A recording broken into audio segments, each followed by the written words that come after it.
Lock and Hackle coming to you. Hey, how's it going? So, I would like to apologize. Well, actually, I don't have to apologize to anybody. I haven't made a video in a while. I just, life gets in the way. So, I got a nasty light behind me. Yep. Oh well. You don't need to see my pretty face anyway. So, about 3 weeks ago, I had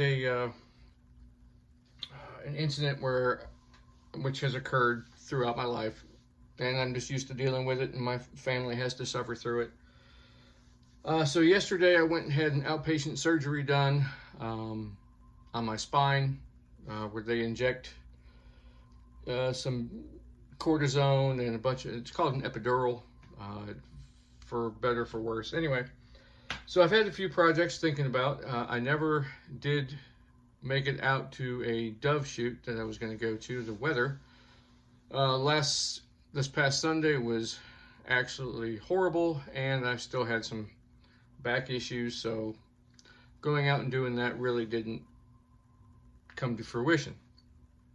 Now that I've had the procedure, I'm moving slowly, getting things taken care of, spending the day kind of relaxing. Kids are at school, and I'm here at the house. So I'm at my desk, tying some a fly actually. I got a bunch of stuff in the way here. I'm using my phone. You obviously see my GoPro sitting over here. I've got this really cool book. It's called The Feather Bender, and I got it earlier this year. I think it was a limited run. The author is a very, very well-known fly tyer. And there's one particular method of making wings for a fly. They're called wally wings, where you actually take one feather and you pull it through a tube onto your hook, with the tip of the feather sticking out, and then the rest of the feathers bend as they're protruding from the tube, and you pull it out to the size of the wing that you would like, and then you attach it to your hook, grab the spines of the tip of the fly and pull, and it separates the feather, and you end up with two wings. And I've never done it. I've always found it interesting, and regardless of what you do in life, you should never stop learning, even if it's just important to you and nobody else. Always continue to learn. So that's what I did. That is one feather that is separated close to the tip to make what looks like wings on a fly. This is a pattern. I tried to think of a pattern that I could use that I could put these wings on, and this is a mutated version of a royal wolf. It was the only one I could think of at the time to make it kind of quick to see, how to do it. So I had to get all my materials out, and I started working on it, and I thought this would be a good point to make a short video. All my stuff was kind of stacked up over here in the corner anyway, so I just grabbed my tripod, put my phone on it, and would go from there. Another interesting thing that curtailing onto the small game hunt, squirrel season and all that, I had I had a box of an obsolete ammunition for a rifle that I don't own. Now, I could have, maybe put this stuff on the market, see if somebody who has one would want it, but I wasn't going to go through all that trouble. And what it was is a 8x57 JRS cartridge. So the cartridge has been taken apart. The primer is still in it because I'm going to need that. This is a necked cartridge, as you can see. It's an 8mm, very close to your 30-06 cartridge, but it has a rim on it that is larger than the case itself. Most modern ammunition, that rim is recessed and is smaller than the case or the same diameter, so that the extractor can pop over it and pull it out. On older cartridges, it was also extracted by the rim, but the rim itself was also used as headspace. That's where the cartridge stopped in the chamber, and you didn't have to worry about all this. But I learned that a lot of people do something called fire forming, and that is taking one cartridge to make another cartridge by actually using an explosion inside the chamber to form it to that chamber, whether you have to cut it down or something like that. So what you can do with ammunition like this, there's only a handful of ammunition that you can do this with, to make it try to find one. There we go. This is now this. It's hard to tell. You can see it's been blown out considerably. This will now become a 410 shot shell. Pretty cool. So these are a little bit harder to load for a shotgun because you can't crimp the end of it. You have to use what's called an overshot card. You have to press it in there and glue it, but you can get the plastic wad that would fit inside here, hold the shot. Then you'd have to press that all down nice and tight and then glue a overshot card, piece of corrugate paper, heavy paper if you will. So it's a little bit more labor intensive than loading a regular shot shell, but it's just kind of really cool that you can take something like this and turn it into this, making a 410 shell. So what I did was I did about 10 of them already, and my daughter got a kick out of shooting them. And how you do this, how you turn these into shot shells is, one, like I said, I'm using the primer that's already in there. I put about 8 grains. Now this is not legal advice. This is what I did. This was my research. I took about 8 grains of handgun powder. Then I packed a pretty thick paper wad on top of it using, what did I use? I used paper towel, like a heavyweight paper towel, wadding it up loosely and then using a device to pack it down in there nice and tight.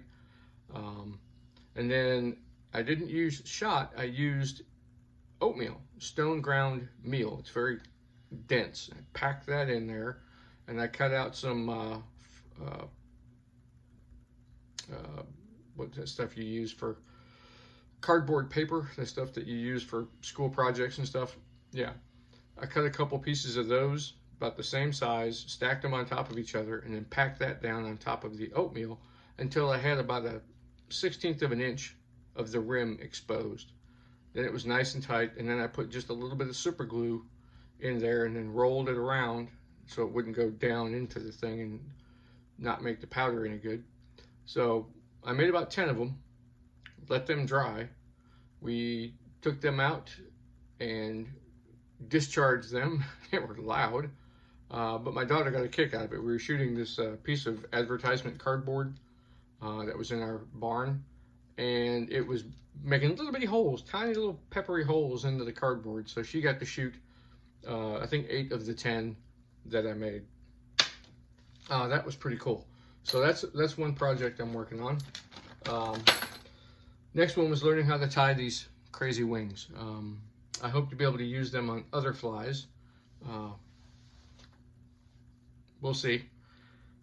Here's the book.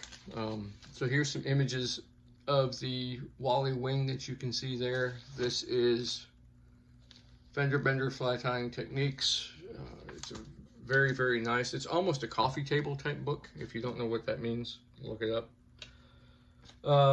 But this coming weekend, the weather, I think, is going to be in my favor. And I know it's a little bit too late, day late, $1 short, but I'm going to try for it anyway, possibly Sunday.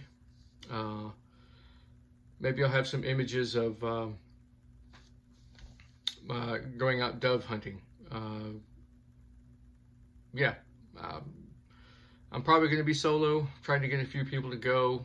A lot of people have obligations. It's busy this time of year with a lot of kids are in school. Football's now in session. You have college football, NFL, uh, school projects, all kinds of stuff just taking place. Um, yeah, so just a short video. I know I don't get to post a lot.